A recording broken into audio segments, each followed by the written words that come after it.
তারপর ফ্যাসিবাদের বিদায়ের জন্য আমরা যে লড়াই করলাম, আমরা ভেবেছিলাম একটি জাতীয় নির্বাচনের মধ্য দিয়ে জনগণের নির্বাচিত প্রতিনিধির হাতে ক্ষমতা হস্তান্তর হলে একটা নতুন বাংলাদেশের স্বপ্ন আমাদের পূরণ হবে, সুশাসন পাবো, বাধাহীন পরিবেশে, গণতান্ত্রিক পরিবেশে রাজনৈতিক দল, সাংবাদিকরা তার মত প্রকাশের সুযোগ পাবে, রাজনীতি করার সুযোগ পাবে, ছাত্র সংগঠন অবাধ বাধাহীন পরিবেশে গণতান্ত্রিক পরিবেশ তারা ভোগ করবে। কিন্তু বিস্ময়ের ব্যাপার, অতি সম্প্রতি এই নুরুল হক নূরের উপরে আবার কিভাবে ফ্যাসিবাদ মুক্ত একটা সমাজে আবার যে নির্যাতন করা হয়েছে, সেটা জাতি বিস্মিত হয়েছে, স্তম্ভিত হয়েছে।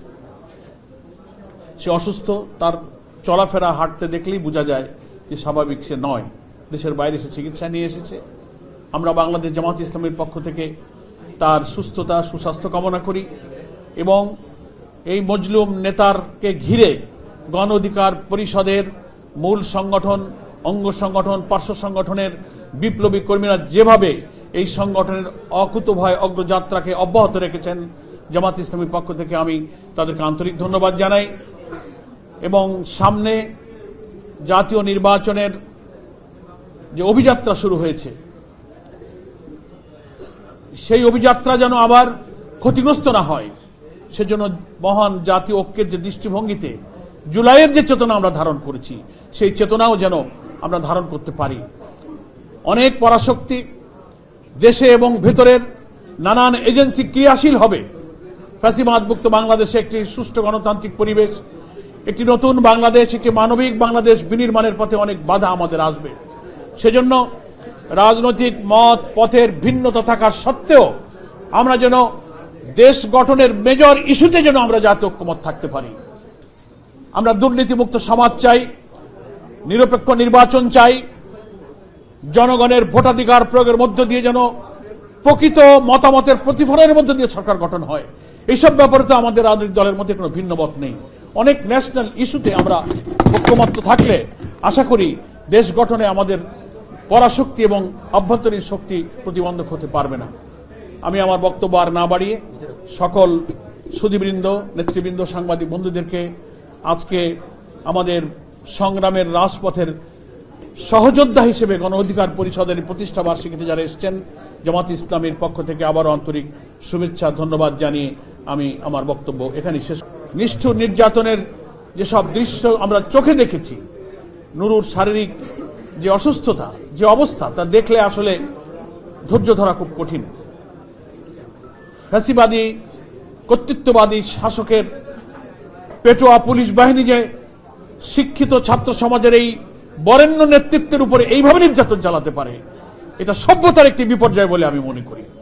জাতীয়তাবাদী দলের স্থায়ী কমিটির সদস্য, সাবেক মন্ত্রী আমির খসরু মাহমুদ চৌধুরী,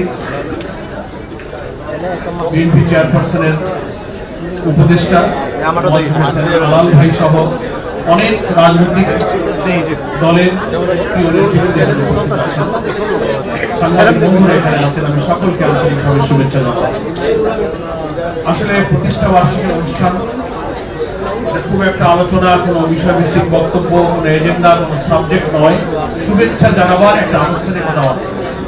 প্রত্যেকেরই রাজনৈতিক কর্মী হিসেবে আমাদের প্রতিদিনের যে ব্যস্ততম শিডিউল, সে কারণে আমিও খানিকটা ক্রমধারা লঙ্ঘন করে আগেই শুভেচ্ছা জানাবার জন্য অনুরোধ করেছিলাম। সুযোগ পেতে সে সুযোগ দেওয়ার জন্য আমি কৃতজ্ঞতা জানাচ্ছি।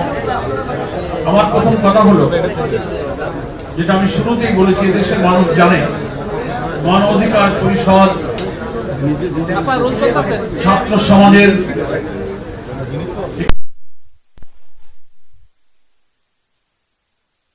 মধ্য দিয়েই প্রতিষ্ঠিত হয় একটি রাজনৈতিক দল, এবং এই দলের যিনি সভাপতি, এদেশের মানুষ জানে সে অধিকার আদায় করতে গিয়ে ছাত্র জীবন থেকেই তার উপরে যে নিষ্ঠুর নির্যাতন চলেছে অস্বাভাবিক। ঢাকা বিশ্ববিদ্যালয়ের কেন্দ্রীয় ছাত্র সংসদের মতো একটা সম্মানিত জায়গায় ভিপি নির্বাচিত হওয়ার পরে তার উপরে শারীরিক যে নির্যাতন হয়েছে, পুলিশের যে নির্যাতন হয়েছে, এগুলো এদেশের মানুষ কিন্তু ভালোভাবে গ্রহণ করেনি। দেশবাসীর সহানুভূতি নুরুল হক নূরের প্রতি এসেছে। পুলিশ তার উপরে নির্যাতন করেছে।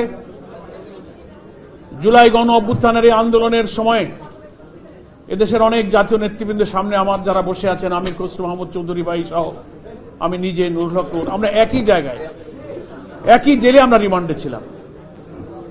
সেসব ভয়াবহ